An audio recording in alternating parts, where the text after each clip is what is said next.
নমস্কার বন্ধুরা, একেবারে আলোকিত করে রাখা একটা ফুল মিলি বিশেষ এক ভাইয়ের কাছ থেকে পাওয়া ছোট্ট একটা ডাল বর্তমানে আমার ছাদ বাগানকে একেবারেই আলোকিত করে রেখেছে। আর এই আলোকিত রূপ দিয়েই এই শুভ বসন্তে সবাইকে হ্যাপি হোলি, শুভ বসন্ত, শুভ দোল পূর্ণিমা। সবাই রঙের আলোতে এভাবেই মেতে থাকো। আর আজকে থাকছে অ্যাডেনিয়াম। দেখো কত সতেজ এই ফুল। প্রায় 7 দিন হলো এই গাছগুলোকে তুলে এভাবে রেখেছি। গত বছর হয়তো দেখেছো ভিডিওতে আমি ঝুলিয়ে রেখেছিলাম। এবছর আর সেটা হয়ে ওঠেনি, তাই এভাবে গাছগুলোকে রাখার পর বেশ মাটি পরিষ্কার করে ফাঙ্গিসাইডের জলে ধুয়ে 1 সপ্তাহ হলো গাছগুলোকে রেখেছি। আর বোগেনভিলিয়া নিয়েও একটা ভিডিও করব ঠিক করেছি। মানে আমি যা যা করি, যেসব ভ্যারাইটিগুলো আছে তাদের আইডি সহ অবশ্যই চেষ্টা করব একটু গুছিয়ে আসলে সব কিছু করতে হয়। আর দেখো অ্যাডেনিয়ামগুলো এভাবে পুরনো যে শেকড়, ড্যামেজ জায়গা সেগুলোকে পরিষ্কার করে কেটে একেবারে নতুন করে আবার নতুন মিডিয়াতে বসানোর জন্য আমি এগুলোকে সেট করছি। এবছর গাছগুলো তোলার পর দেখেছিলাম গাছের গুঁড়িতে অনেকগুলো অংশ এভাবে বেশ অনেকটা ড্যামেজ হয়েছে, এবং যার জন্য একটু মনটা খারাপ যে করেসগুলো কিছুতেই আমি একটু হেলদি করতে পারছি না। কেন কিছুই আমি দেই না, একেবারে অযত্নের গাছ এই অ্যাডেনিয়াম। কিন্তু বহু পুরনো এই গাছগুলো আমার নিচে মাটিতে ছিল এবং সেগুলো ওপরে নিয়ে আসা 2019 কি 20-তে। তারপর থেকে এই নিয়ে প্রায় 4 বার রিপোর্ট করলাম এবং দেখো কিভাবে ড্যামেজ হয়েছে। এবং সেই সব জায়গাগুলোতে একটু ব্যাবিস্তিনের যে একটা প্রলেপ সেটা দিয়ে একটু শুকিয়ে নিচ্ছি, তারপর নতুন মিডিয়াতে বসাবো। একবার ব্যাবিস্তিনের জলে ধুয়েছি এবং তারপরেও আবার আরও একটু বেশি করে একটা প্রলেপ লাগিয়ে দিচ্ছি, যেন কোনো প্রকার ছত্রাক ব্যাপারটা যেন না আর বাড়তে পারে। এই একটু চেষ্টা এদেরকে বাঁচানোর। আর যেই পুরনো শেকড়, এক্সট্রা যে শেকড়গুলো বেরিয়েছিল সেগুলোকেও একটু একটু করে কেটে পরিষ্কার করে দিলাম। ফেব্রুয়ারি মাস আমাদের ছাদ বাগানিদের একেবারে একটা খুব গুরুত্বপূর্ণ সময়। সব গাছেরই বড় বড় যেসব গাছ রিপোর্ট করতে হয় সেগুলোকে রিপোর্টিং করে দিতে হয়, এবং তার জন্য জলপদ্মগুলো নিয়েও ছিল আমার একটা চেষ্টা। এত ভারী ভারী গামলা, যদিও একটু হেল্পিং একজন ভাইকে পেয়েছিলাম, হেল্পিং হ্যান্ডস, তার সাহায্যেই আমি পদ্মগুলোকেও একটু রিপোর্ট করে দিয়েছি। কেননা এতটাই এবছর পদ্ম আমার বেশি হয়ে গেছে, যার জন্য ওগুলোকে একটু ছোট করে নতুন করে আবার মিডিয়া এবং পুরনো মিডিয়ার সাহায্যে আবার নতুন করে গামলায় আলাদা করে সেট করে দিয়েছি। দেখাবো তোমাদের অবশ্যই। আর দেখো অ্যাডেনিয়ামের কি অবস্থা।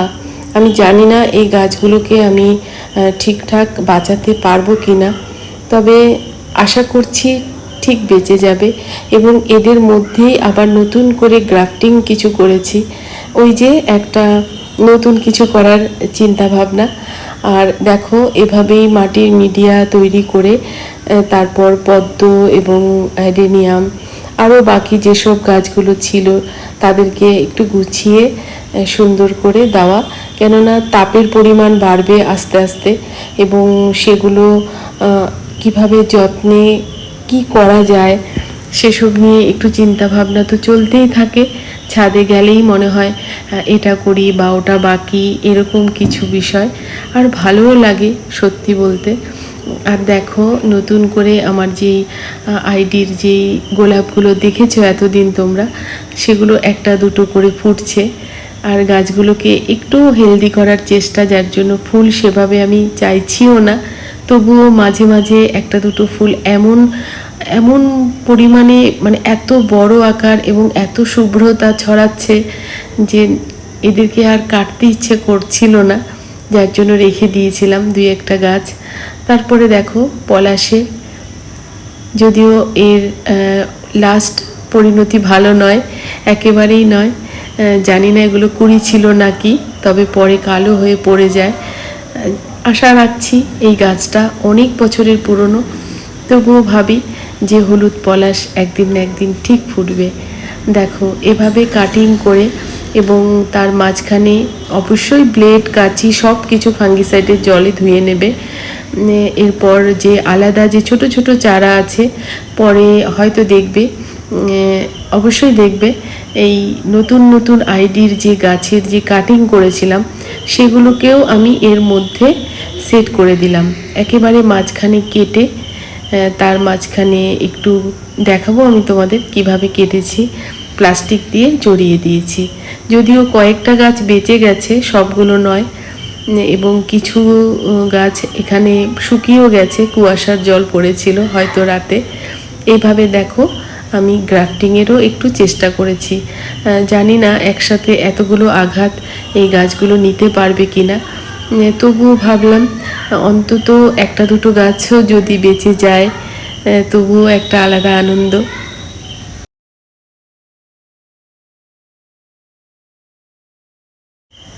এভাবে গাছগুলো বসানোর পরে আমি কিন্তু তেমন কিছুই দেব না, শুধু হিউমিক অ্যাসিডের একটু জল হয়তো দিতেও পারি। আর মিডিয়া বলতে 70% নিয়েছিলাম সিন্ডার আর 30% মাটি, মানে একেবারে নর্মাল মাটি। তার মধ্যে দিয়েছিলাম নিমখোল, একটু হাড়ের গুঁড়ো, একটু শিংকুচি, মানে একেবারেই কোনো মাপ ছাড়াই শুধু সিন্ডার আর মাটিটাই একটু মাপ করে নিয়েছিলাম এবং একটু উপর দিক করে গাছগুলোকে বসিয়েছি অল্প মাটি দিয়ে। এবং ধরে গেলে যখন গাছগুলো একেবারেই ধরে যাবে তখনই আমি এর উপরে হয়তো আরও কিছু মাটি পরবর্তীকালে দিয়ে দেব। আর একে দেখো কীরকম করে, মানে একটু আবার মানে বলতে পারো এদের নিয়ে আমার অনেক কিছু চলে মাথায়, সেরকমই একটু বেনি বেনি করে দিয়েছি। আর এই গাছটাতেই সাদা রং এবং হলুদ রঙের দুটো গ্রাফটিং বেঁচে গেছে। আর এই গাছটা দেখো একটু উঁচু করে তারপরেই গাছগুলোকে বসিয়েছি, কেননা এর কডেসগুলো একটু উপরের দিকে থাকলেই মনে হয় ভালো, প্রচুর জল ধরে রাখে। আরও অনেক রকমের এনপিকেও ব্যবহার করা যায়, কিন্তু আমি যেহেতু সঠিক কিছু জানি না তাই তেমনভাবে কিছু ব্যবহার করা হয়ও না। শুধু ওই 12-61-0 বা 19-19-19 এই ব্যালেন্সগুলো যখন অর্কিডে দেই তখনই হয়তো একটু দিয়ে দিলাম, এমনই ব্যাপার। কিন্তু আমার খুব কষ্ট হয় এক এক সময় এই গাছগুলোকে দেখলে যে এরা অনেক বয়স হয়ে গেছে, কিভাবে এদেরকে বাঁচিয়ে রাখবো। আসলে একটু চেপে চেপে দিচ্ছি যেন পড়ে না যায়। আর একটু খোলামেলা টবে বসালেই অ্যাডেনিয়াম ভালো, করেজটা বেশ সুন্দর দেখতেও লাগে, তার জন্যই এই একটু খোলামেলা টবগুলোই নিয়েছি। যদিও টবগুলো একদম পারফেক্ট আছে, প্রত্যেক বছরই এই টবেই থাকে। আর এই যে খোলামকুচি দিয়ে ড্রেনেজ সিস্টেমটা অবশ্যই ভালো করে ঠিক করে নিতে হয়। আসলে নতুন করে অর্কিডে মেতে থাকার গল্পে না এই গাছগুলোর প্রতি একটু অবহেলা হয়েই যাচ্ছে। কিন্তু ওই যে পুরনো গাছ বলে ফেলে দেব বা সরিয়ে দেব এই রকম মানসিকতা আসলে কাজ করছে না।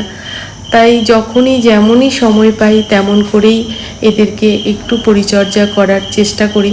বিশেষ করে এই ফেব্রুয়ারি মাসে একটু চাপটা বেশি হয়ে যায়, প্রত্যেকটা গাছের গোড়ায় একটা নতুন করে গল্প থাকে। আর দেখো খোলামকুচি দেওয়ার পরে আমি একটু বালি দিয়ে ড্রেনেজ সিস্টেমটাকে আরেকটু মানে ভালো করার চেষ্টা করেছি, যেন জল দিলেই জলটা যেন বেরিয়ে যায়। আর নতুন নতুন আইডির যেসব গাছগুলো নিয়ে আসি সেই সব গাছের ছোট ছোট কাটিংগুলোই আবার নতুন করে গ্রাফটিং করেছি এবং সেই ফুলগুলোও তোমরা দেখে নাও একটু। একেবারে বিভিন্ন কালারের, এখন তো মানে কত রকমের যে ফুল, মানে যা দেখি তাই যেন একেবারে চোখের মধ্যেই থেকে যায়, মনে হয় যেন এটাই নিয়ে আসি ওটাই নিয়ে আসি, এরকম একটা গল্প।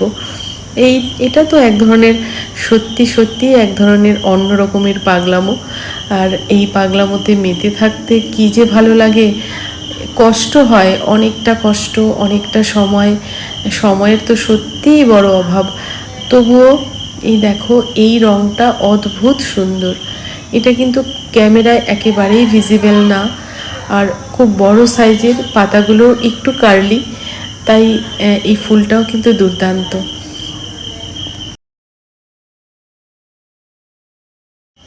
আরও অনেকগুলো কালারই আছে, যাদের ফুল হয়তো সব সময় একসাথে সব ফোটে না, যখন যেটার সময় হয় তখনই সে ফুল দেয়। আর সেই কাটিংগুলো নিয়েই গ্রাফটিং করা। আর দেখো, আমার একটুখানি দেখে নাও, পরবর্তীকালে আরও একটু শিখে নিয়ে অবশ্যই এই অর্কিডগুলো নিয়েও কিছু বলার ইচ্ছে আছে। আর একটু ভালোভাবে শিখে নিই, তারপর কিছু না কিছু ফুল অবশ্যই থাকে যা সত্যি কাজ করার একটা নতুন মাত্রা এনে দেয়। আর সবশেষে আমি অবশ্যই দেখাবো সেই গ্রাফটিংগুলো এবং গাছগুলোর কি পরিস্থিতি আছে। কিছুদিন আগেই এই কাজগুলো আমি করেছিলাম, বর্তমানে সেই বিষয়গুলোই তোমাদের সামনে আজকের ভিডিওতে তুলে ধরলাম। ভালো লাগলে অবশ্যই কিছু বলো, মন্তব্য করো, বা কিছু খারাপ হলে বা কিছু ভুলভ্রান্তি হলে, কিছু শেখানোর হলেও অবশ্যই জানিও যে এটা করলে ভালো হবে বা ওটা ঠিক নয়। ভালো লাগে আসলে নিজেকে শুধরে নেওয়ার একটা জায়গা। আর নিজের যেই কাজকর্মগুলো, যেসব বিষয় নিয়ে থাকতে ভালো লাগে, সেই বিষয়গুলোই সবার মাঝখানে সবাইকে নিয়ে এভাবে উপস্থাপন করার মধ্যে আলাদা আনন্দ, আলাদা ভালো লাগা। আর সবাই খুব ভালো থেকো এইভাবে একসাথে সব কিছু নিজেদের ভালো লাগার বিষয় নিয়ে, এটাই আশা করি, এটাই প্রার্থনা। আর এই ফুলটা যেন এত বড়, মানে এত বিগ সাইজের, মানে কিছুতেই ক্যামেরায় ভিজিবল না। আমি দেখেছি বড় ফুলগুলোই কিন্তু ক্যামেরায় একেবারেই ছোট মতো দেখায়, আর অদ্ভুত বড় এই ফুলটা, কিন্তু ফুলের রঙটা একেবারেই কমন, তবুও যেন আলাদা ভালো লাগা।